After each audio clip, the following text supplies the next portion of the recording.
Oh, alele.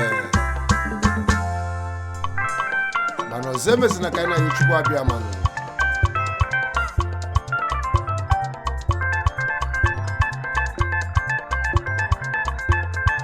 Masimu kube na ọnwụ bulu Kevin Ngesi na Udalo Nneke na o mere ọkwa mma macha. Mana o nwere ife anyị ga-eme ọnwụ nụ. Onye o melu biko dibe na igwe niile jekọ n'ụzụ. Ife melu mma Kevin bamiata obodo ezi. Odogwu na mmụọ aja anyị nna ochie mmụọ ewo alele nwanne m biko nọdụ mma na ọnwụ gbulu ndị bụ Kevin ife melụ mmemere mma n'ụwa maka na ọ mụrụ m ife o ji wee bụrụ na ọ bụ onye nwude mma n'ụwa ka ọnwụ na-egbu ọnwụ amarọkwa eze ọnwụ amarọ nwata ọnwụ amụrụ okenye ọ bụla eziokwu alili egbuo m n'ikolobịa nam na ọma mbala n'oyi na Nuden India na akwa na ọnwụ gburu nwanne anyị nụ Ngesi Babadudu Odogwu na mmụọ aja anyị eze omemma na ọma mbala na Nuden India nwanne m ka mkpụrụ obi juru ike na ndokwa amen ide ngwa ikolobịa ọma mbala na Nuden India in diaspora ka anyị duonu Ngesi na ka ọ na-agbolisa jebili maka mbọsị mmadụ kwalụ mmadụ ka ọ kwalụ onwe ya lelele seliwe seliwe seliwe seliwe seliwe seliwe seliwe seliwe seliwe seliwe ọnwụ imere mma n'ụwa ọnwụ emere mma n'ụwa ọnwụ emere mma ọnwụ emere mma n'ụwa ọnwụ eziokwu ọnwụ bụlụ Ngesi na emere mma ọnwụ emere mma n'ụwa chacha ọnwụ emere ọnya n'ụwa ọnwụ emere ọnya na-egbu ọnwụ emere n'okenye na mere nwata ọnwụ egwu Ngesi na ọnwụ emere mma n'ụwa Ngesi na mmadụ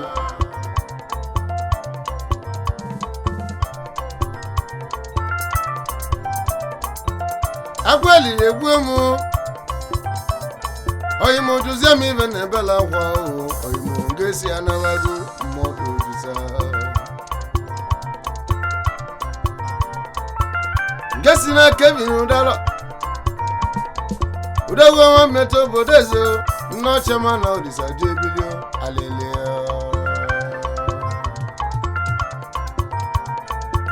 ụmụnna m n'ebe ụmụọma mbala anam Youth Task Force na Nuden Indian ndị aska onye ọbụla n'ebe ọnwụ emere mma n'ụwa ọnwụ bụ ka isi eme ọnwụ igbu onye orio ọnwụ chọsiri na onye ogegbu ogburu nwanne m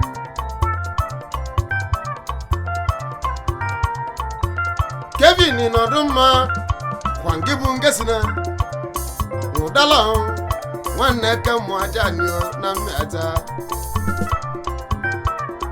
alili egbu ọmụma memememela ọnụ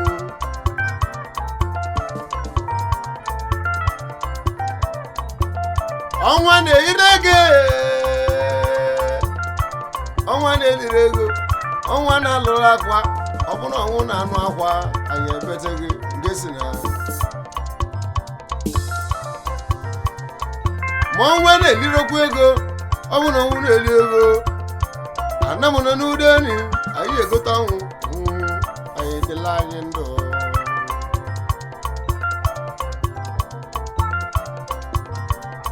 mana anyị jụrụ Chukwu ajụjụ na ọ bụ Chukwu nwetara emesịa na onye ya enwele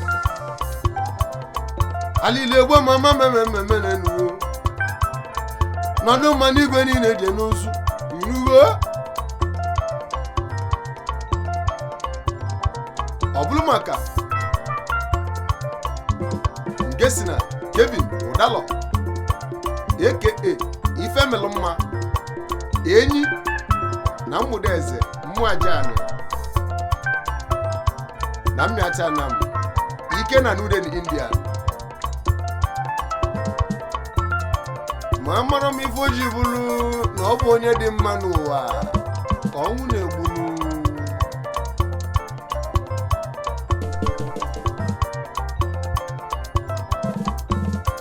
ma ọ bịala egbu anyị n'elu ụwa na esi n'oge gbukwa onwe ya ọchụkwa ọkụkụ n'ụwa ya nwada ma nke si n'Udalo ọ bụrụ mmadụ wuli ọ bụrụ na ị nwere ọnwụ chi ya na chi ya enwere maka na ogburu mmadụ na mmadụ ya ọna n'ụwa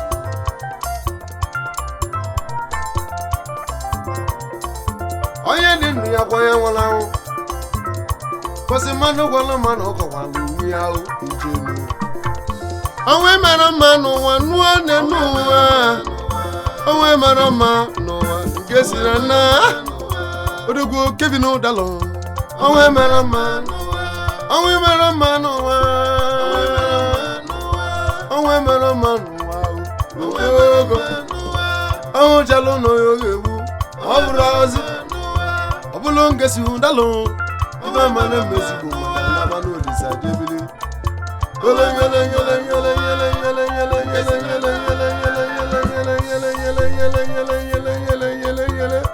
ikolobịa ọmambala na New Delhi Indian ka idu enu nwe eze ka ọ na eze na mmụọ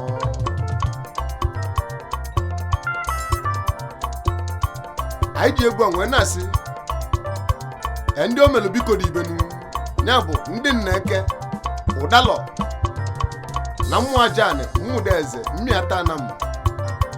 biko welu n'obi maka nọ ndidi ka eji edi ụwa ma ọzọ emezina ka nna ya Chukwu aka abịa ma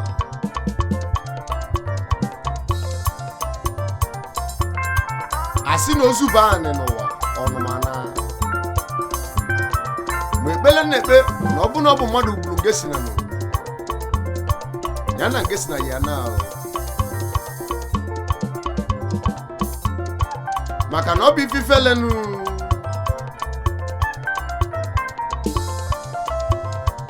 na ahịa alili nwoke na be nne ya ma o lie ezi ya n'ebe o jere atụ nta ego ọ bụ ife nwute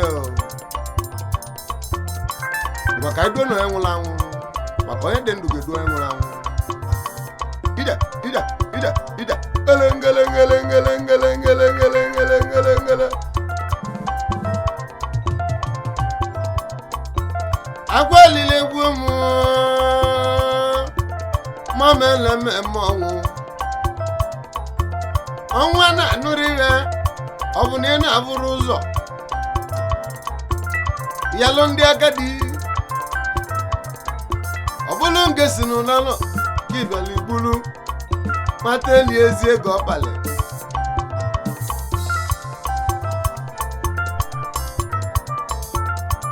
asị na ọ dị ntị njọ na enwesi n'elu daa na ifela tugbo onye bụ enwe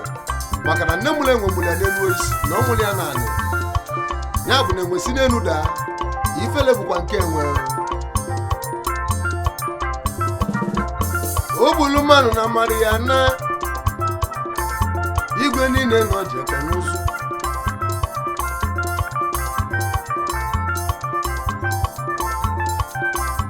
idu nwayọọ kwanụ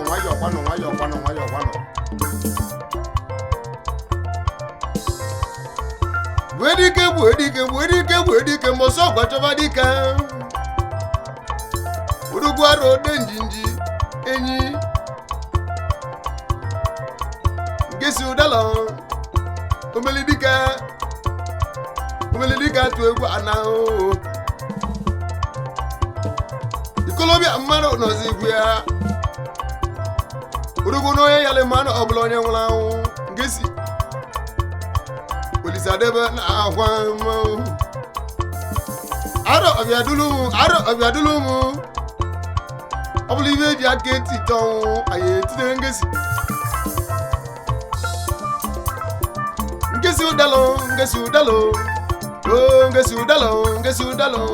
udalo oh ngesi udalo ngesi bo madana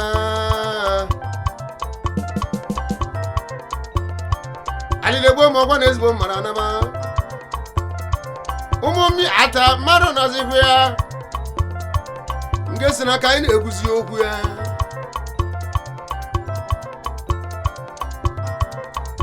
iruka di abi ụwa azuka di anu ụwa ngesi agwala azu ana ogwa di ibe nwuta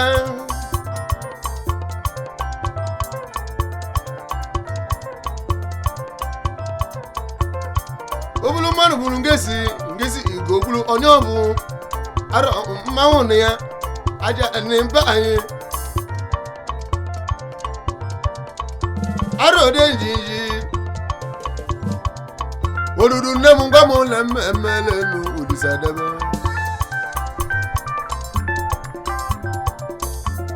belo nwanna chọ biko ya lakwanụ nwanne m ibesi ficha ya mmiri inugo maka na gịnị ọnwụwa na nụrụ akwa ma chacha belo nwanna chọ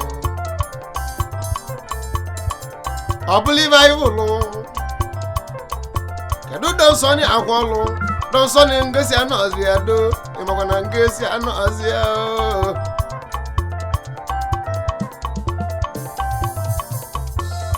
aro de njinji dọnsọ ni akwọlụ makwa na ngesi anabakwa orisa jebiri orowu kaidu enu eze ka ọ na bọsị mmanụ kwale mmanụ udo n'ọnya ka ọ kwale onwe ya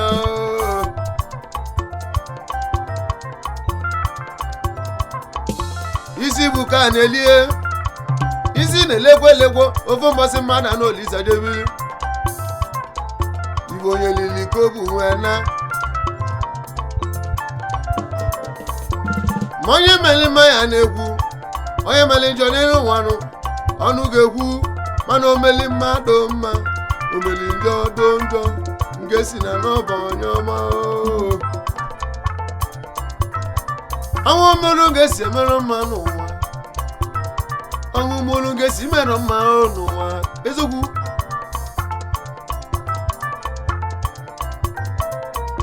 olile gboo ma onye ga-elizie gị ya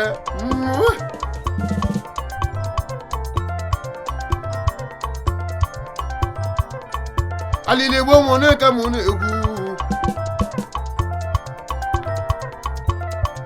ochie dike Uchenna Mosisi shaman ibugo ife ọnwụ mere anyị nke si na anaba orisabili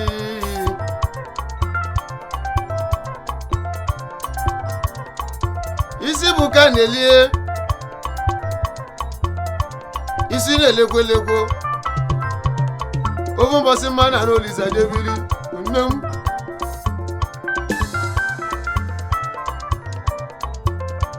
onye ka mụ na-amọlele Sunday Ogogo Sunday Ogwo nke si ụdara na olisa debili ọkwasịrị nye aka anyị na-ekwu okwu ya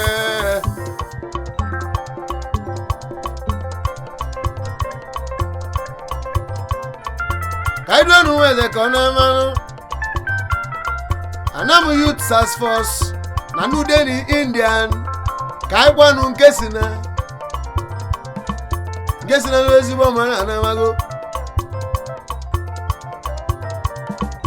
unu ma na ezigbo mmadụ adịrọ fecha mana amarọ m ibu ojii wee bụrụ na ezigbo mmadụ a na-atọzi atọ n'ụwa nwa ezigbo mmadụ atazi atọ do ọ bụrụ gịnị chigwu alile gboo m gwa m ime mmemeleru nyakanji yova chukwu olisa nyezie m ego oyibo kalie ụwa mụ na ndụ kalie ụwa mụ na ndụ maka na ibe onye lili oke ogbu ana mmụọ onye nwere ibe ya lie iri ya maka ọnwụ obodo ga-ese mara mma ọnwụ obodo ga-ese mara mma n'ụwa ọnwụ emere mma n'ụwa ọnwụ emere mma ọnwụ emere mma n'ụwa ọnwụ emere mma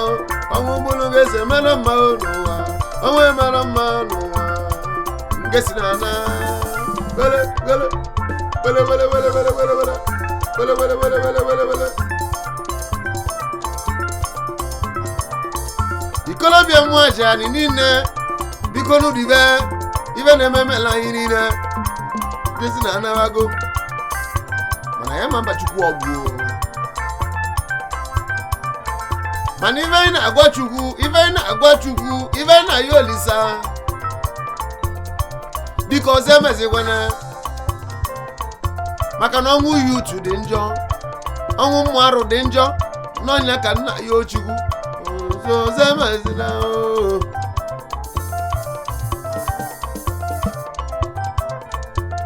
azị m ka njọ ụmụnne m egwunye na ụmụnna m oyi kedu ibe ọ dị bụrụ mmadụ dike na ọ na-asọrọ obodo sọ mụnụ mana ọnwụ dike na-adịrị obodo mma odogwu mgbe kwuzie odogwu bụrụ nwanne ya obodogwu omeli dike ajụjụ ka nna ajụ na ọgbagojuru m anya ngwa ka njukwuo azị m igbuo nwanne yeli eli igbuo m ya tamata igbuo m ya azụ mụmụ ọgbụ ka ịnụba nwunye m azị m igbuo m ọbụ ka ilie m eli ọ bụ ka ịtamata ọ bụ ka ịkpọrọ nwunye m ajụjụ ka m na-ajụ onye m ya ka mmadụ orogwu arịọ na nnebe akọlọja ọmọba mesi n'ebe chini nnọka ọ na-akwa akwa ọ na-ebe akwa maka ọnwụ buru nke siri ajọka na o mere mma akọlọja dịwe amala anyị chọrọ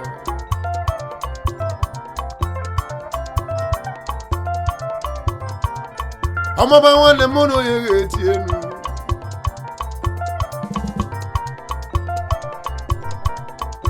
ọnwụ egbo na ọmara onye ọ na-egbu tule tule tule tule tule tule tule tule tule tule obelikolo obi ebe anyị si ma onye ọbụla ka ekwe nkwụcha bụrụ ụjọ bụrụ anụ ọrụ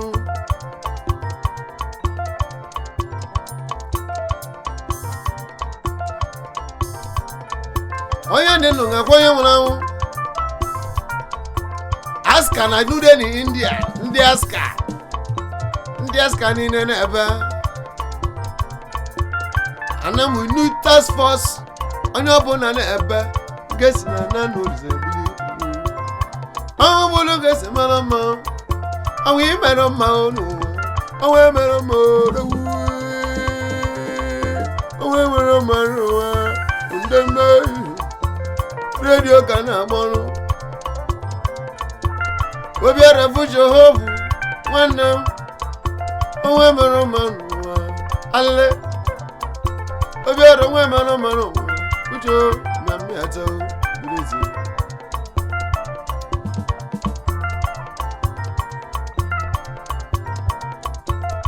aro melidika ebele gbanwe akpụ aiki onu m ekere m ebuli woro owu gesi na na n'olisa amami ibe mmemme ọnwụ ọnwụ emere mma ka ngwa gị eziokwu ọnwụ emere mma n'ụwa ele ele ele ele ele ele ele ele ele ele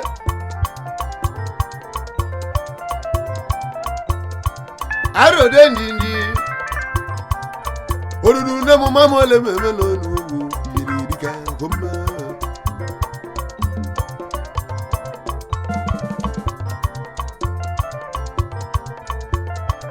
ọmọ baroko aka mekeneme aka roko mane nwanne m emala ngesi na anabago mama ebe ya mawo yiri dika onye wenu ga-agwọ ya nwere nne m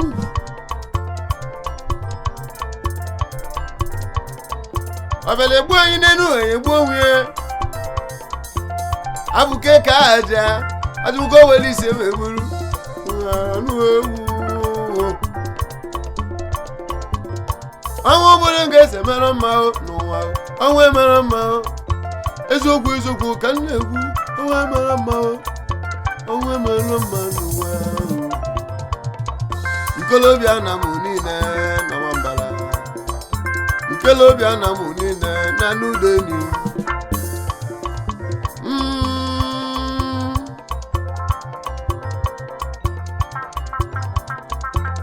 shedu nwoke shu ọsụije anamu general ọsịnwejela akwụkwọ na India nwami etobodo zoro ịmana nke si na anabago ọsịngorongo alilegbo mama meme na ọnwụ owu irike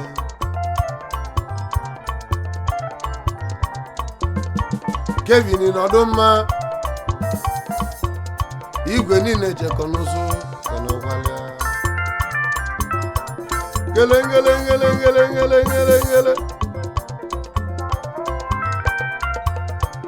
arụ ode ndinji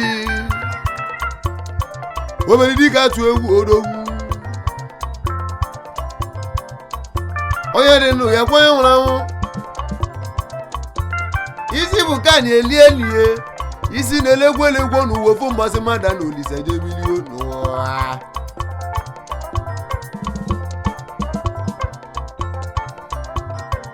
ọmụlụ ga-esi mara mma ọnwa mara mma gorando mekene yo ọgụgụ bao mụlụ ga-esi mara mma n'ụwa ejike prezido ọmụlụ ga-esi mara mma n'ụwa ike na alụdeni prezido nwa ọgụgụ ba gorando mekene yi nwanne mmadụ adịbụ ihe ya n'elu mmadụ okwuru mmadụ ọkwuru onwe ya n'ụwa asị na ozu suru isi na ọ bụ nwanne gị maka na ife na-ese n'ụwa na nwanne ama nna egwu a ka iji akwa sa ngesi na ụdalọ Kevin ife melụ mma na mmụọ aja anyị n'ime mbịata obodo eze nne ochie m nọdụ mma igwe niile jekọ n'ụzụ ana isi na ọ bụ na mmadụ gburu ngị bụ Kevin nke sonodalọ ngị na ya yi ana ma ọ bụ na ịnwụziri ọnwụ shi ọ bụla ihe anwụrụ anwụ n'ọkalete mana ụmụ anam home and abroad na Nudeni Indian na akwakwa inwe elu eshi maka na ibe ezigbo mmadụ ezigbo mmadụ ji nwee dị ike nchọta n'ụwa maka ezigbo mmadụ adịrọ fecha ngwa ka anyị nanụ ije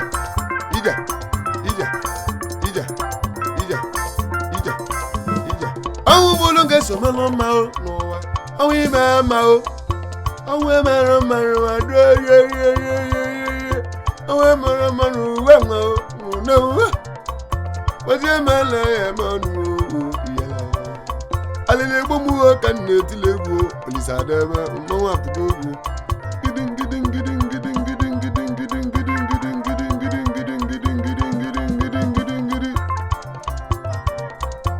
ka Kamama nwanwu, kamama nwanwu. Kamfue. Kamama nwanwu. Kamfue. Ọnwụ dị njọ. Ọnwụ dị njọ nuwo. Ọnwụ dị njọ. Ọnwụ dị njọ nínú ọmụgo. Ọnwụ dị njọ. Ọnwụ bụrụ nke si mara mma. Ọnwụ mara mma. Ọnwụ mara mma n'ụwa no. Ọnwụ si mara mma. Kevin nọdụ mma. Igwe niile. Ayala yala.